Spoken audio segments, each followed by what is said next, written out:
Kita mulai acara sesi kedua kita. Kita akan bicara mengenai historical reports, explanation. 70 minutes, Professor. Thank you.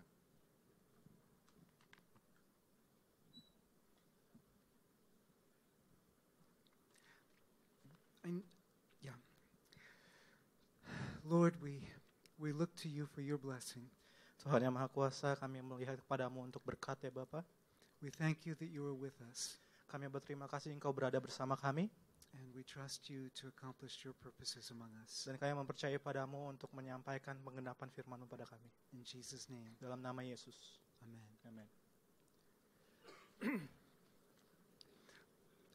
I think I've said this before. Kurasa saya pernah mengatakan ini sebelumnya. And my hosts laugh because I keep saying it. Dan host saya biasanya tertawa karena saya terus mengatakannya. But when they asked me to speak on miracles, tapi saat saya harus berbicara tentang mujizat, I said, this is a problem in the West. Ini adalah masalah di bagian barat. Why do you want me to speak on it here? Kenapa kamu mau membuat saya bicara di sini? And in feedback I've been getting from people, dan feedback yang saya dapatkan dari orang-orang, some say we already know about miracles. Kami sudah tahu tentang mujizat. And some other people say, we're kind of nervous about miracles. Dan beberapa orang bilang, oh kita cukup tegang jika berbicara dengan mujizat. So maybe neither of you want me to speak on miracles. Jadi mungkin di antara kalian mungkin ada yang saya berhenti bicara tentang mujizat. You want me to talk from the book of Judges? Anda ingin saya berbicara dari buku Hakim-Hakim? But anyway, they asked me to speak on miracles. So tapi mereka memintaku untuk berbicara tentang mujizat. Jadi I'm still doing it. Jadi saya tetap membicarakannya. But this account comes from one of my colleagues at the seminary where I used to teach. Kasus ini berasal dari salah satu rekan kerja saya di seminari yang saya harus biasanya mengajar. Deborah Watson was my colleague in New Testament. Deborah Watson adalah kolega saya di Perjanjian Baru. And she's a Presbyterian minister. Dia seorang pelayan Presbyterian. Her father was a Baptist minister. Ayahnya adalah seorang pelayan Baptis. And when she was a girl, her younger sister, saat ia masih anak-anak, saudari kecilnya, who was a baby, yang masih seorang bayi, was in a bassinet or like something like a crib, but fell off from a very high place. Dia sedang berada di tempat bayi yang tinggi, tapi dia jatuh dari tempat itu. And the back of her head hit the concrete floor. Dan bagian kepalanya jatuh mengenai semen. And she was motionless. Dan dia tidak bergerak sama sekali. As far as they could tell, she wasn't breathing. Dan selama yang mereka bisa katakan, anak itu tidak bernafas. And when her father put his hand behind her neck, dan saat ayahnya meletakkan tangannya di belakang kepalanya, to lift her up, to rush her to medical help, untuk mengangkatnya, untuk membawanya kepada pertolongan medis. It felt like the bones of her skull were crushed. Dan dia merasakan bahwa tengkoraknya itu sudah mulai retak. They were praying all the way to the doctor. Mereka berdoa untuk selama mereka membawa ke dokter. But after a few minutes, the doctor called the pastor in again. Dan selama beberapa menit, dokter itu memanggil pastornya lagi. And said, "Where did you feel those crushed bones?" Di mana kamu tadi merasakan tengkoraknya retak? And he felt this time, and the bones weren't crushed. Dan saat dia merasakannya lagi, tengkoraknya sudah normal. And Gloria was completely better. Dan Gloria sudah membaik. And this is a picture of the family together a few years ago. Ini adalah foto di mana keluarganya berkumpul beberapa tahun yang lalu. The snow in the background, I don't know if that's Jakarta. Salju di belakang yang pasti ini bukan Jakarta. There have been many claims in Asia. Sudah banyak klaim yang berdatangan dari Asia. Many of them in China. Ada beberapa dari China. But I'm going to focus here on some in India. Tapi saya akan fokus ke beberapa tempat di India. In Northeast India, there is a people called the Nishi tribal people. Di bagian utara timur India ada sebuah kaum yang bernama Nishi, kaum Nishi. And today, many of these people are Christian. Hari ini kebanyakan orang-orang di situ adalah Kristen. But this account comes from before Christianity spread among the Nishi tribal people. Tapi catatan ini berasal dari sebelum orang-orang Kristen berada di situ. I found it in a dissertation explaining how the people movement started. Saya menemukannya di disertasi bagaimana orang-orang ini bisa berkumpul seperti itu. There was a government official whose child was very sick. Ada seorang pekerja dari pemerintah yang anaknya sakit. The child was dying, Anak itu sudah sekarat and medicine hadn't helped, nor had shamans. dan obat-obatan medis tidak membantu, dukun-dukun setempat tidak membantu, tidak bisa membantu maksudnya. So the pharmacist advised the father, Jadi tukang obat, tukang dokter itu menasihatkan kepada ayahnya, well, you've tried everything else. kami sudah mencoba segalanya, You've sacrificed to other gods. kami sudah memberikan persembahan kepada dewa-dewa. Why don't you try praying to Jesus, the Christian God? Mengapa engkau tidak mencoba untuk berdoa kepada Yesus, Tuhan orang Kristen? It said that he raised someone named Lazarus from the dead. Dikatakan bahwa Yesus membangkitkan orang mati yang bernama Lazarus. The father went back and found his child dead. Ayahnya kembali dan menemukan anaknya sudah mati. Now, what I'm about to say, again, it doesn't always happen. Dan apa yang akan saya katakan tentu saja tidak selalu terjadi. But he said, Jesus, who raised Lazarus, Tapi dia berkata, Yesus yang membangkitkan Lazarus. if you raise my son, I will follow you. Jika engkau membangkitkan anakku, aku akan mengikut engkau. His son came back to life, Dan anaknya kembali hidup. and this was the beginning of the people movement among the Nishi tribal people, Dan ini adalah bagian dari permulaan pergerakan orang-orang yang ada di Nishi. after which just many, many thousands of people came to Christ. Dan setelah itu banyak sekali ribuan orang datang kepada Kristus. Two Western sociologists, Ahli sosiologi dari bagian barat, 2 ahli sosiologi. neither of whom were Pentecostal, Mereka berdua bukanlah seorang dari Pentakosta. were going around and studying Pentecostals. Dan mereka mempelajari tentang Pentakosta.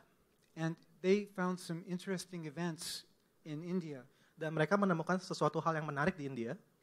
including a couple reports of people being raised from the dead. Termasuk beberapa laporan di mana orang-orang ada yang dibangkitkan dari kematian.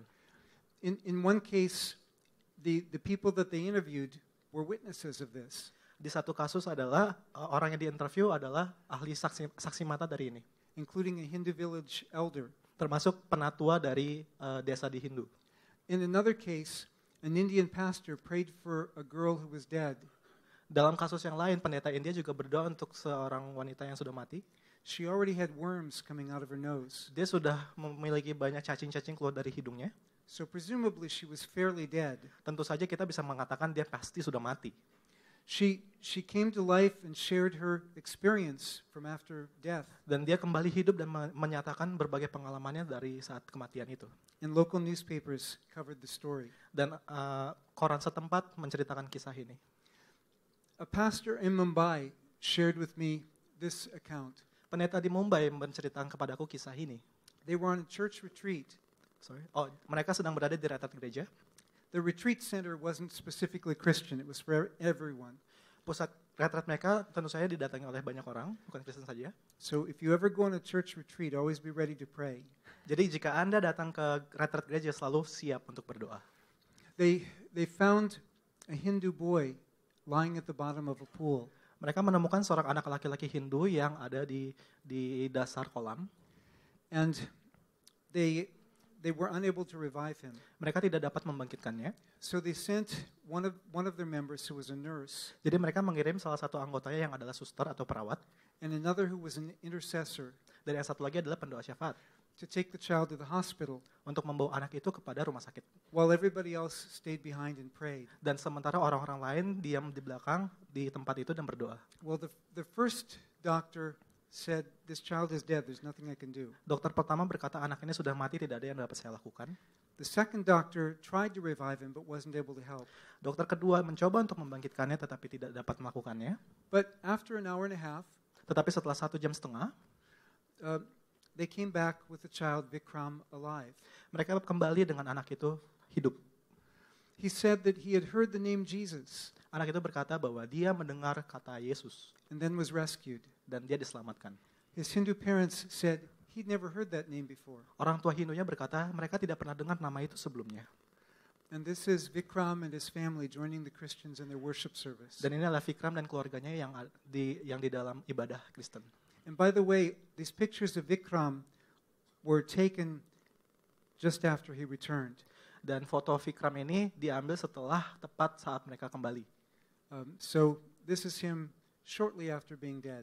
Ini adalah saat setelah si Vikram ini dihidupkan kembali. Again, insofar as the doctors could tell. Jadi dokter juga telah mengatakannya. An account in Sri Lanka. Dan ada kisah di Sri Lanka. Now, it's the way I framed this is because originally I designed this to challenge Western anti-supernaturalism. Awalnya saya membuatnya seperti ini karena saya menantang supernaturalisme dari bagian barat yang tidak percaya. So I'm not teaching you on how to do miracles. Jadi saya tidak mengajari Anda bagaimana untuk melakukan mujizat. Sometimes they've been present when they took place, but it's not because I know how to do them. Terkadang memang mujizat itu ada dan terjadi, tetapi itu bukan berarti karena saya tahu bagaimana cara melakukannya. So I'm just giving you accounts of times when God has done them. Jadi saya hanya memberikan kisah-kisah saat Tuhan yang melakukan semuanya itu. In Sri Lanka, Di Sri Lanka, a pastor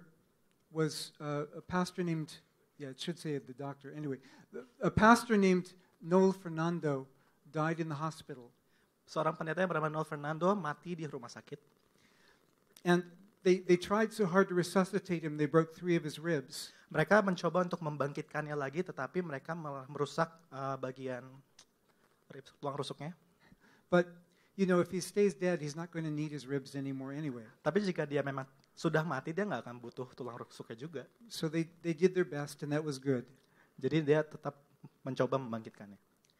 But meanwhile, word had gotten around to pray for Pastor Fernando.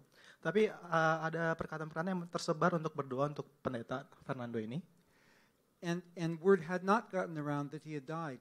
Dan mereka tidak tahu bahwa pendeta ini telah mati. And he, the person who needed to sign the certificate to send him to the morgue was away from the hospital. Dan orang yang harus menandatangani sertifikat bahwa orang ini telah mati sedang tidak ada di sana. 24 hours after he was pronounced dead, 24 jam setelah dia diproklaim setelah mati, telah meninggal, he suddenly came back to life. dia tiba-tiba bangkit lagi dan hidup. And the doctor said, well, he must have brain damage. Dokter berkata, mungkin pasti dia akan mengalami kerusakan otak. But he was fine. He actually, my source here, he was her interpreter. Tapi dia baik-baik saja dan bahkan dia menerjemahkan bagiku. Thank God for interpreters. Thank God.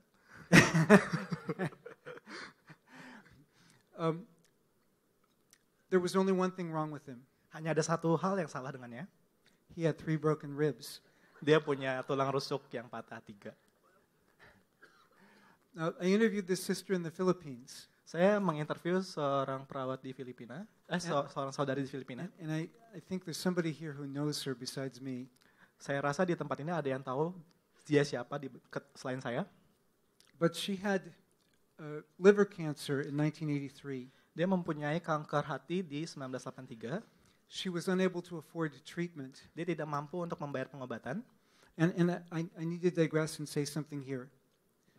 I need to digress to say something off subject here. Dan saya harus berbicara hal yang di luar subjek di sini. Miracles are not meant as a solution to all the world's problems. Mujizat tidak bermaksud untuk menyelesaikan semua masalah di dunia. They're not the second coming. Bukan kedatangan yang kedua ini. In this world, we still have sickness, we still have poverty and hunger. Dalam dunia ini kita masih mempunyai kemiskinan, masih mempunyai kelaparan dan kemiskinan. Miracles aren't meant to solve every one of those situations. Mujizat tidak seharusnya memang diperuntukkan untuk menyelesaikan semuanya itu. But they do show us that God cares about those situations. Tapi mujizat memang menunjukkan bahwa Tuhan peduli dalam situasi tersebut. And so they invite us, when God is not doing a miracle, to do our best to meet those needs. Jadi saat Tuhan tidak melakukan mujizat, Tuhan mengundang kita untuk melakukan yang terbaik untuk memenuhi kebutuhan-kebutuhan yang ada. In Africa, there are many reports of miracles. Di Afrika banyak sekali laporan tentang mujizat. But the rate of women dying in childbirth is still much higher than in the United States. Dan kasus-kasus di mana wanita meninggal saat melahirkan tetap lebih tinggi dibandingkan di Amerika. Because there's not as much medical help. Karena tidak ada banyak bantuan medis di sana. So, in addition to praying for miracles, we also need to do a better job of providing health care for people. Dan selain kita berdoa untuk orang-orang seperti itu, kita juga harus melakukan hal yang baik untuk menyediakan pengobatan medis kepada mereka. Elaine could not afford any treatment. Dia tidak dapat mendapatkan pengobatan medis. She told me that once she took a Tylenol for pain. Sorry. The only thing she ever did was once she took a Tylenol for pain. Oh, jadi satu-satunya pengobatan yang pernah dia terima adalah saat dia menerima Tylenol itu untuk sakitnya, supaya menahan sakit.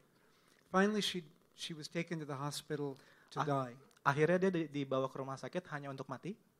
An hour and 45 minutes later, Dan 1 jam 40 menit kemudian, when she was in the morgue, saat dia sudah di kamar jenazah, her friend brought a Baptist pastor in. temannya membawa seorang pendeta baptis datang masuk. And the Baptist pastor prayed for her. Dan seorang pendeta baptis itu berdoa untuknya. I asked, why did the Baptist pastor pray for you if you were dead? Dan saya bertanya, mengapa pendeta baptis itu berdoa untukmu jika engkau sudah mati? She said, I don't know. Dan dia berkata, saya tidak tahu. I wasn't really a witness. Saya tidak menyaksikan itu sebenarnya. I was dead. Saya sudah mati waktu itu. But the minister prayed, Tapi pendeta itu berdoa. and the minister wasn't even sure if she believed in miracles. Dan The minister wasn't sure that it was a she. The minister wasn't sure if she believed in miracles. pendeta itu pun tidak begitu yakin apakah dia percaya dalam mujizat. So neither of us knew why the minister even prayed or what the minister was praying about. Dan tidak ada yang tahu mengapa sebenarnya pendeta itu berdoa untuknya. But they noticed something moving under the sheet. Tetapi mereka menyadari bahwa ada sesuatu yang bergerak di bawah kainnya. They said maybe a mouse got in. Oh, mungkin tikus masuk ke dalam. They pulled back the sheet and she was alive. Mereka menarik kainnya dan dia hidup. Her abdomen had been swelled, Perutnya sudah mulai bengkak, but now it was completely normal. tapi sekarang normal. When she went back and told the doctor who had told her she was dying of cancer, Saat dia kembali dan memberitahu kepada dokter yang di mana dokternya berkata bahwa dia sedang sekarat karena kanker, the doctor initially refused to believe it was the same person. dokter itu pertama kalinya menolak untuk menerima bahwa dia adalah orang yang sama.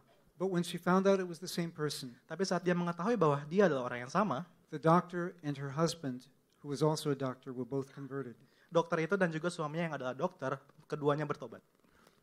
Now, Elaine is somebody that I worked with in the Philippines. Elaine adalah seorang yang saya bekerja bersama-sama di Filipina. She was the one who arranged my schedule. Dia adalah seorang yang mengatur jadwal saya.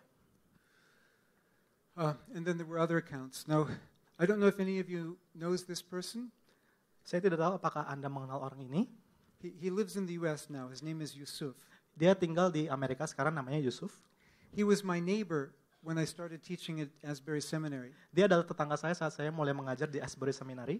And he introduced me to someone with another account Dia memperkenalkan saya kepada seseorang dengan kisahnya sendiri. and interpreted for me when I interviewed the person. Dan dia menerjemahkannya saat saya menginterview orang tersebut. But I also have this picture here to remind me to warn you.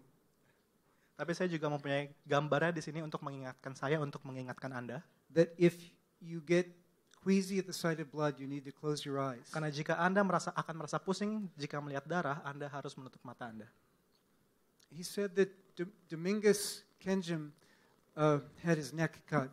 Dikatakan bahwa Domingus Kenjam pernah dipotong kepalanya di black lehernya, kepalanya. This is actually after the body was moved, and so it was more gruesome before they moved the body. Ini sejujurnya adalah saat tubuhnya telah dipindahkan dari TKP, padahal awalnya darahnya lebih banyak. Actually, I had the news clip from the evening news, and then I just took screenshots. Saya melihat di artikel berita pada saat siang dan saya hanya mencatatnya dan memotretnya. And as you can see, they weren't transporting the body in a way that is very healthy if the person's alive.